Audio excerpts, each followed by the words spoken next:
Well, new questions about whether God is about to join the gun control debate after Democratic Senator Dianne Feinstein invites a clergyman to speak at the news conference where she rolled out her assault weapons ban proposal.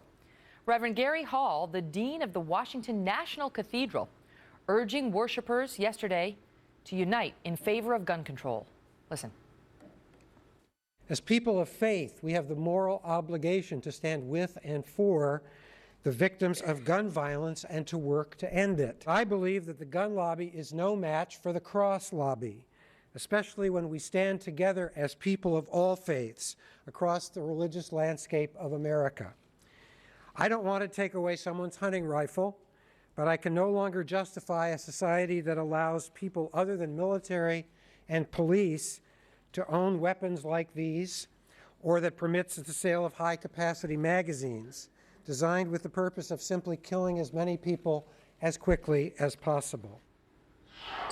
Joining me now, Ben Shapiro, a syndicated columnist. He's the editor-at-large for Breitbart News as well. And he is the author of Bullies: How the Left's Culture of Fear and Intimidation Silences America. Ben, good to see you. Thanks for coming on. Thanks for having me.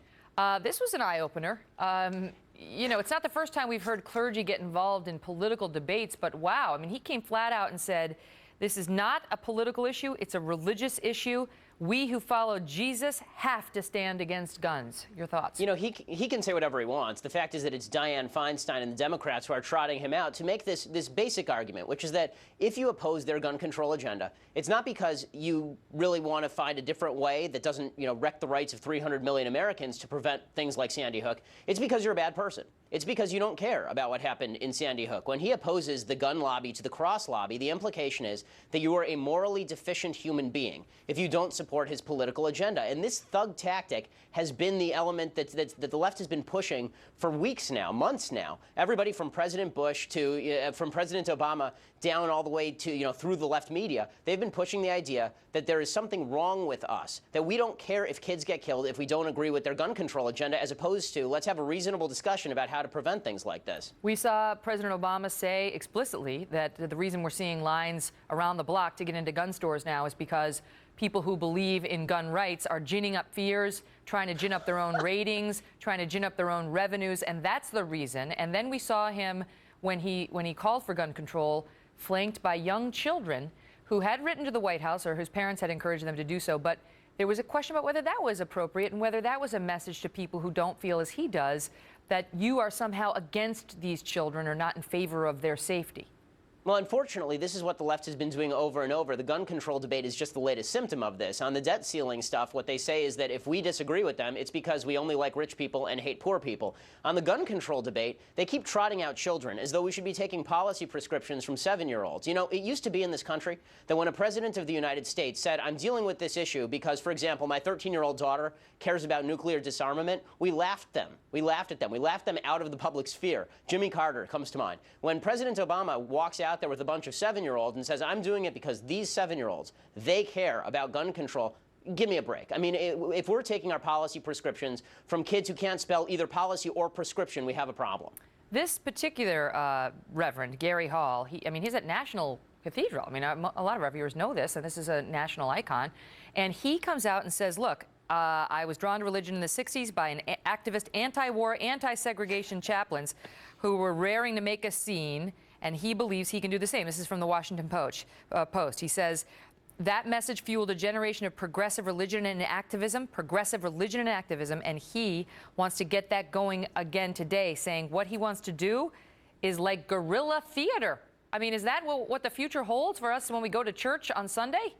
I think that it does, because the left continues to politicize everything. I mean, if you look at what they say about the religious right, I'm a religious person. I'm an Orthodox Jew. I'm not a Christian.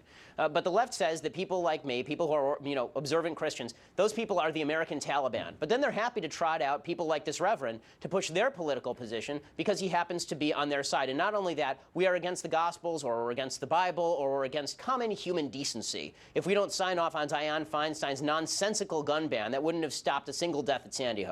And yet we have seen clergy take positions on what are both religious and political issues before. I mean, when Obamacare was passed, we had a lot of priests come on this show, and rabbis for that matter, and talk about how they believed it, and they still are talking about in court how they believe it infringes on their religious freedoms because it forces them or religious organizations to cover contraception and other items that they object to morally and religiously. And we've obviously seen priests from the pulpit talk about pro-life, and they clearly believe that abortion is murder and so on. So there are some issues that have a foot in both camps. They do. This doesn't happen to be one of them. This is a case where we all want to prevent people from getting killed, innocent people from getting killed. But the problem is that it's only the left that says our policy prescriptions are better than yours morally. That your end goal is not the same as ours. They say our end goal does not include saving lives. Our end goal only includes preserving gun rights at the expense of human life. And that's a character assassination argument, not a political one. If they really want to get something done in Washington, if they really want the American people to go along with their agenda, they should stop demagoguing and claiming that there's something wrong with us, that we're evil, if we disagree with them about how to preserve the lives of people like the kids at Sandy Hook. Yeah. You know, I think about that one family. What's her, little Christina Green, who was killed in the same shooting massacre that took that led to Gabby Giffords being shot. And her father came on this broadcast shortly thereafter. It was right after. And he is not a big gun control guy, but his wife is. So it's in the same family with suffering the same tragedy, obviously concerned about the lives of children, but they just had legitimate disagreements on the issues and where to go from it. And even this gentleman, the Reverend Gary Hall, he also acknowledges that even clergy is divided on this issue, and yet you wouldn't quite have picked that up if you listened to him yesterday. Ben, thanks for being here. Thanks so much for having me. I'll see you soon.